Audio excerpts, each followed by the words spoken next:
चुनावी बजट था, उस सब के बावजूद उससे भी दोगुना बजट है। गत वर्ष की तुलना से देखेंगे तो लगभग 7% वृद्धि के साथ ये बजट इस माननीय सदन में प्रस्तुत हुआ है। महोदय, बजट में जो इसका आकार बड़ा है वो केवल व्यय की दृष्टि से नहीं है, वह 25 करोड़ जनता की आकांक्षाओं के अनुरूप लोक कल्याण के लिए, अंतिम पायदान पर बैठे हुए व्यक्ति के विकास के लिए, उत्तर प्रदेश के इंफ्रास्ट्रक्चर के लिए, शिक्षा, स्वास्थ्य और टेक्नोलॉजी को कैसे हम स्ट्रेंथन कर सकें, इस दृष्टि से आम जन के जीवन स्तर को उठाने के लिए और उत्तर प्रदेश जैसे राज्य में प्रति व्यक्ति आय को नेशनल एवरेज के बराबर ले जाने के एक संकल्प के साथ में हम लोगों ने यह बजट प्रस्तुत किया है। महोदय, उत्तर प्रदेश की जीडीपी की बात यहां पर हो रही थी। अगर 16-17 की तुलना में आप देखेंगे तो पिछले 7 वर्ष, लगभग 7 वर्ष के दौरान 3 वर्ष कोरोना जैसी वैश्विक महामारी का सामना करने के बावजूद हमारी सरकार उत्तर प्रदेश की जीएसडीपी को दोगुना करने में सफल रही है। ये हम सब जानते हैं कि 2017 तक, आजादी के बाद से लेकर के 2017 तक उत्तर प्रदेश की कुल जीडीपी 12 और 13 लाख करोड़ के बीच में थी।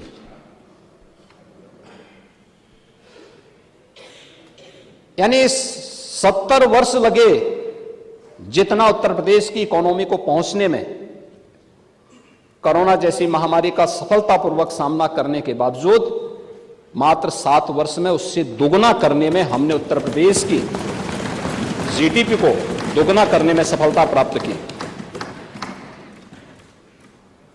उत्तर प्रदेश की प्रति व्यक्ति आय को दोगुना करने में सफलता प्राप्त की। और यही नहीं, जब हम 2017 में थे, आबादी में उत्तर प्रदेश देश का नंबर 1 का राज्य था, लेकिन अर्थव्यवस्था में देश की 6ठी अर्थव्यवस्था के रूप में उत्तर प्रदेश गिना जाता था। और आज जब हम 2024 में आ रहे हैं, 2024-25 के बजट पे चर्चा कर रहे हैं, तब मैं कह सकता हूं कि उत्तर प्रदेश की अर्थव्यवस्था आज के दिन पर देश की नंबर 2 की अर्थव्यवस्था भी बन चुकी है। देश की जीडीपी में हमारा शेयर बढ़ा है।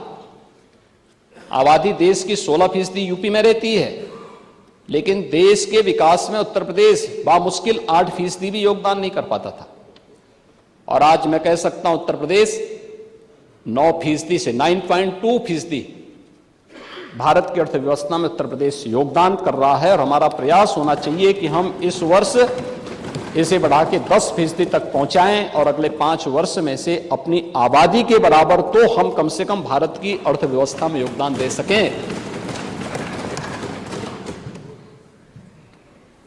इस दौरान हमने उत्तर प्रदेश को एक बीमारू राज्य से भी उभारा है। नेता प्रतिपक्ष को बहुत सारी चीजों पर चिढ़ थी कि सब क्यों कर दिया। आज ये रेवेन्यू सरप्लस स्टेट है, बीमारू प्रदेश नहीं है। और यह पिछले 7 वर्ष में बिना कोई टैक्स लगाए हुए हुआ है। जनता जनार्दन पे कोई टैक्स नहीं लगा। मंडी शुल्क को आधा किया गया। प्रदेश में डीजल पेट्रोल की दर देश में सबसे कम उत्तर प्रदेश में है। और इसके पीछे राम राज्य की ही यही अवधारणा है जो प्रभु राम भरत जी से कहते हैं उन्होंने कहा था, बरसत हर्षत सब लखे, करसत लखे न कोय, तुलसी प्रजा सुभाग से, भूप भानु सो होय। इन पंक्तियों का अर्थ भी समझा देता हूं। हाँ, समझा देता हूं भी। जैसे सूर्य, समुद्र, नदी, तालाब से पानी लेता है, लेकिन किसी को पता नहीं चलता, परंतु जब वह बादल के रूप में बरसात करता है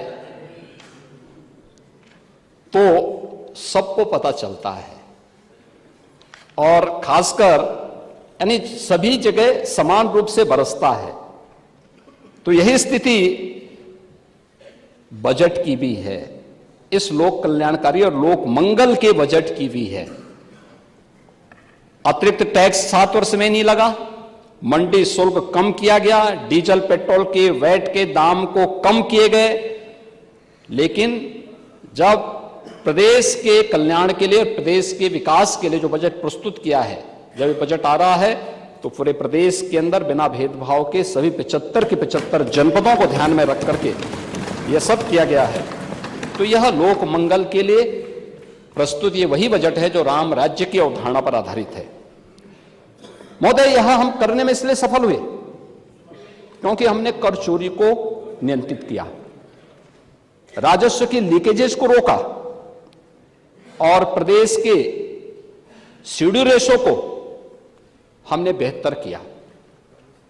2017 के पहले अगर प्रदेश में 100 रुपया जमा होता था तो मात्र 44 पैसा ही 44 रुपया ही प्रदेश के उद्यमी, व्यापारी और युवकों को अपने रोजगार के लिए, अपने आत्मनिर्भरता के लिए कोई कार्य प्रारंभ करना है, स्वरोजगार के लिए कोई कार्य प्रारंभ करना मिल पाता था।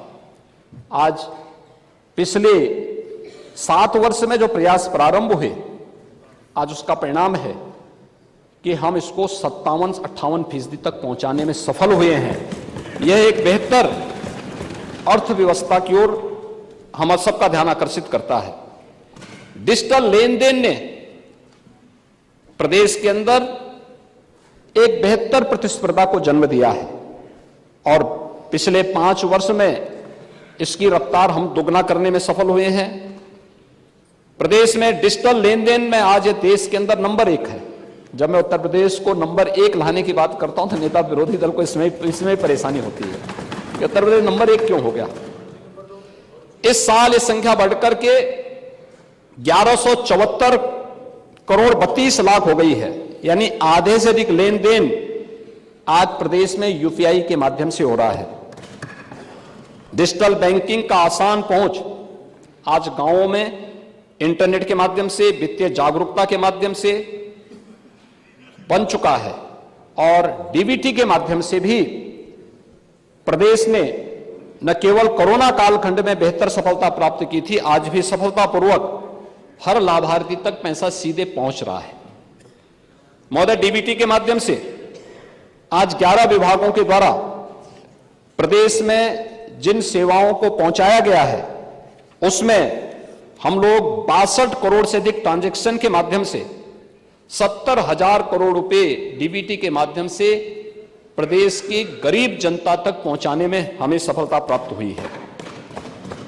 और जहां तक प्रदेश के अंदर बैंकिंग सेवाओं का प्रश्न है तो हम सब जानते हैं कि अर्थव्यवस्था की बैकबोन होती है बैंकिंग सेवा।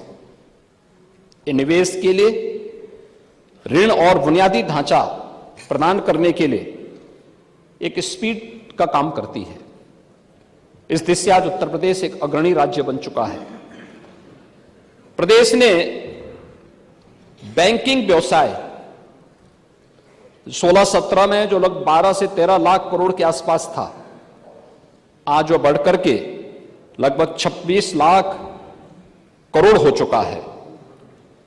प्रदेश में 19,705 बैंक की शाखाएं हैं, लेकिन 2,28,000 से अधिक बैंकिंग कॉरस्पॉन्डेंट और बैंकिंग कॉरस्पॉन्डेंट सखी प्रदेश के अंदर आज इस रूप में बेहतर सेवाएं हर गांव में और हर कस्बे में उपलब्ध करवाने का कार्य कर रहा है। और यही नहीं, आरबीआई के बुलेटिन भी आज इस बात को प्रदर्शित करते हैं कि बैंक और वित्तीय संस्थाओं से प्रोजेक्ट फाइनेंसिंग के लिए फंड आकर्षित करने में 16% से अधिक जो इन्वेस्टमेंट की हिस्सेदारी है वह आज उत्तर प्रदेश है, जो देश के अंदर शीर्ष स्थान पर है। ये इस नए उत्तर प्रदेश की स्थिति है, जिस उत्तर प्रदेश की वर्तमान प्रगति पर हमारे कुछ मित्रों को आपत्ति है। प्रधानमंत्री जनधन योजना में 9 करोड़ खातों के साथ उत्तर प्रदेश देश में नंबर 1 पर है और इनमें से आधे खाते महिलाओं के। पीएम स्वनिधि योजना में 17 लाख से अधिक रेहड़ी पटरी व्यवसायी लाभान्वित हो रहे हैं, जो देश में नंबर 1 पर है। प्रधानमंत्री सुरक्षा बीमा योजना में 5 करोड़ 55 लाख लाभार्थियों के साथ उत्तर प्रदेश देश में नंबर 1 पर है। और आईटीआर फाइल करने में, यानी आयकर रिटर्न भरने में उत्तर प्रदेश देश में दूसरे स्थान पर है। जून 2014 में 1,65,000 आयकर रिटर्न उत्तर प्रदेश में फाइल होते थे और जून 2023 में यह बढ़कर के लगभग 12 लाख हुए हैं, यानी 1,65,000 से। यह दिखाता है प्रदेश में प्रति व्यक्ति आय में वृद्धि हुई है और वह आईटीआर भरने के लिए स्वतःस्फूर्त भाव के साथ तैयार हुआ है। यह प्रदेश को अगर हम देखेंगे तो 2022-23 की तुलना में राष्ट्रीय फलक पर भी देखेंगे तो राष्ट्रीय आर्थिक विकास की जो दर थी 7.2 रही, जबकि प्रदेश की इस दौरान अगर हम करंट प्राइस में लेंगे तो 14.3% की दर से उत्तर प्रदेश की विकास दर देश के अंदर रही है। महोदय, प्रदेश के अंदर जो हमारी बेरोजगारी की दर भी है, अगर 17 के पहले हम देखें ये 19% से अधिक थी और आज यह 2.4% है। यानी ये चीजें दिखाती हैं कि यहां पे रोजगार के अवसर सृजित हुए हैं। और इसमें अभी पिछली बार भी मैंने कहा था, महामहिम राज्यपाल के भाषण के दौरान धन्यवाद प्रस्ताव पर जवाब देते हुए मैंने कहा था कि उत्तर प्रदेश में निवेश का एक जो बेहतर माहौल बना है उसी का परिणाम है कि 19 फरवरी को हम लोग प्रदेश में 10 लाख करोड़ रुपए से अधिक के निवेश के प्रस्ताव की ग्राउंड ब्रेकिंग का कार्यक्रम भी लखनऊ में आयोजित करने जा रहे हैं। महोदय, पोटेंशियल उत्तर प्रदेश में था, इसकी क्षमता उत्तर प्रदेश में थी, यहां का युवा उस प्रतिभा से लेस था, उसकी आकांक्षा भी थी, लेकिन कुछ करने की जिजीविषा स्टेट की लीडरशिप में नहीं थी, उसकी सोच नहीं थी, उसका विजन नहीं था, कर्महीनता की स्थिति थी, नीतिगत जड़ता थी और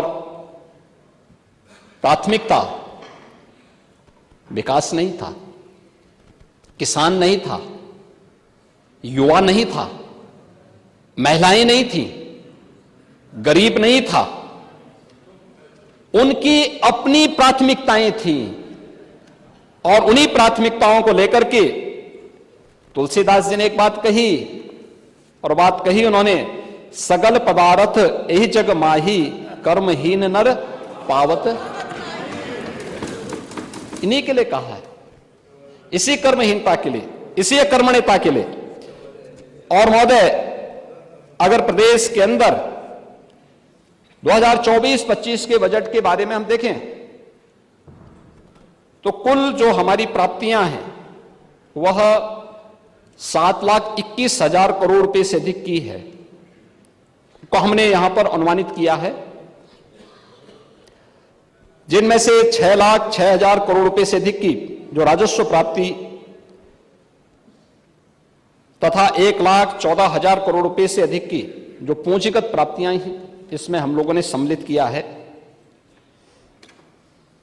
इस बजट की जो सबसे बड़ी बात है वो होगी